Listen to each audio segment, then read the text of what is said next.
Packed here, and I am proud to inform you that I am now receiving transmissions from the year 2097. I got this message from a woman named Ravvy. It's called Ravvy's Blog, Volume 1, When the Bough Breaks, by Montsho Shelby. The city was covered in snow. No. That's too derivative, too boring. What the fuck am I making? An SMR video? Get your head in the game, Ravvy. Okay, go again. Neo New Verta was said to be in a battle against nature since its inception. It was a city that never should have been. Some say that it was founded by vampires, if you believe such a stupid thing. But in the end, I guess it's one of those you had to be there situations. The Paxil Corporation takes credit for wiping out any supernatural anomalies that had ever existed with a causality wave. Alright, I'm getting very far from the point. This isn't the story. Snow. Back to snow. Start there. The winters struggled to overtake Neo New Verta in a blanket of white. But we conquered nature. We live outside of it here. The concrete's thermal regulators evaporate a single flake the moment it lands. Everything is covered in a mist from the condensation. 3 big monolith buildings stand as the pillars of our city. The Paxil building, the Osiris building, and the Cukes building. Each megastructures that have evolved and changed just as surely as any person may have after 100 years. It has a historied past. No, it's boring. Where's the story?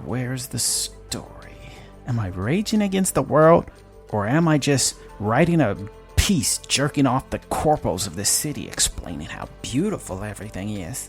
I have to take a break from writing. I step away from my keyboard and pinch my eyes. I haven't needed to sleep ever since I put that mod in, but even still your mind needs to rest. So I reach for a little gin. It helps me with the rebooting process. This place is not utopia. It's barely livable, really, unless you're a corpo shill. I'm getting tired of writing stories to make these twits look good and keep the masses in their place. I mean, when Ostertag fucked his entire life just to give the corpos at the steel yard a bloody nose, I knew that people felt like me. Maybe there were true crusaders that were not going to let little people get stepped on by giants. I can't do it anymore.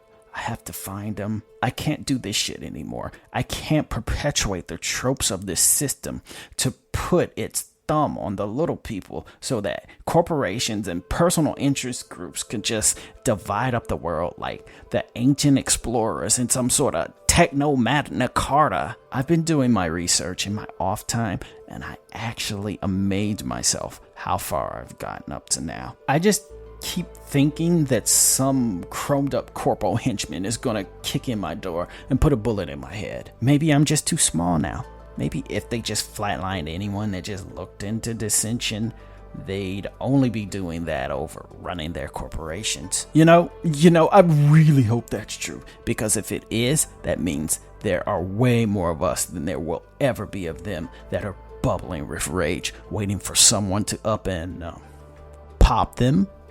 In researching Ostertag running, that took me to Akira Rojo and another rocker girl who was coming up in the ranks. But maybe it's just a pattern, an inevitable caduceus symbol eating its own tail. Once you raise to the point you have a voice, you have to use it for something. And once you use it for something, that's when the corpo hand comes to put you in your place. Akira wasn't too political starting off. In fact, she had got the unfortunate moniker of Corporal Shield when she popped up in some commercial endorsing a Militech luxury car of all things. A few weeks after those rumors pop up, she inexplicably gets on Militech's shit list. She gets on their shit list so hard, she has to go underground. My sources say that she and Ostertag met up and teamed up, but it's only speculation. I got hold of a brain dance, some really high level, top secret shit that somehow got leaked from Militech's corporate headquarters. If that brain dance wasn't a fake, and I doubt that it was, considering Militech burning her life down, she flatlined a high up corporate raider, sawed his fucking head off, Was she doing it for the cause? Was she doing it for Ostertag? I'm not sure, but I have to go deeper. I have to figure out what drives these people for the sake of my own sanity, even if that's as far as I can go. I had a jaw jack with Nick Tick, one of Akira's homegirls, through all of it. She had to pretend she didn't know shit. Maybe she doesn't know shit, but Militech was so up everyone's ass. Anyone who was even slightly an acquaintance of Akira knows she had to. We were sisters in media, so I know as much as she did. We had an itch. The itch to know the truth. Nick Tick dropped a name on an honest-to-God note.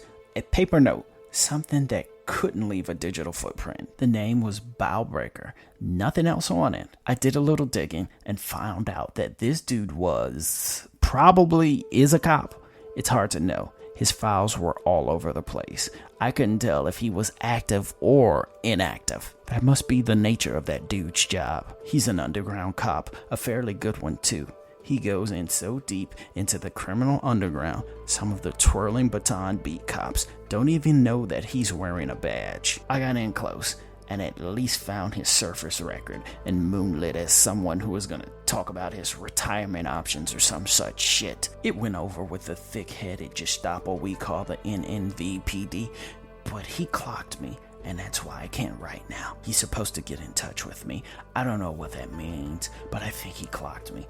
I think he knows I'm not who I said I was. I rested my eyes for a few moments. That turned into a lot of moments, and when I opened them, I was serenaded by the multicolored neon of night streaming through my window. The shadow moved from one of my lazy boy chairs facing the window. I heard the crinkle of leather as if someone was in the seat. When I turned to look, I saw someone half cloaked in shadow sitting there. Plumes of smoke snaked through the air from an e-cig catching the faint glints of light. I never had a reason to pack heat, so I didn't have any defense from whoever it was, but I looked around silently to see if there was something I may be able to clock him in the head with. "You're up," said the man in a rough but soft and even voice. He wasn't that old, but his face was broken up and reset so many times that it would probably have been hard to reconstruct something like that back to normal, which was a shame because he may have been a good-looking guy at some point in time. "I'm up," I said back. Well what?" I asked timidly, attempting to summon up all the badassness I could manage. "You called me here. You obviously wanted me to find you for something. What is it?" said the man from Slivers of Darkness. I was looking for Akira and Ostertag. I wanted to know what they are doing. I want to be part of something real." The man scoffed with amusement, but oddly enough, not a mocking amusement, in a soft whisper. "So you think because I worked with them before, I know where they are and assume their whereabouts?" said Bough. "I don't assume shit. I don't know shit. I can't keep living under the thumb of a greater power." "Good luck with that. We are born into servitude," he said, but it felt like he was testing me to see just how serious I was. Almost as if he was being harsh to pull away the veil of false expectation and false idealism. "Look, if you really want to find them, it's not as hard as you think it is. If you claim you want to make some sort of difference, and they're making some sort of difference, then all you have to do is make a difference, and they'll find you," he said. The man stood up. His black trench coat rippled in the air like death in the dimness. "I recommend you don't, unless you're ready to lose everything you have, because as bad as you think it is for you, it can get a lot worse," he said, taking his hand from his coat. I got the impression he was holding his gun on me the entire time. The broken man smiled with his slightly crooked jaw, and the light of a passing monitor flickered on his face, illuminating him just enough that I saw it clearly. "I'll see you around.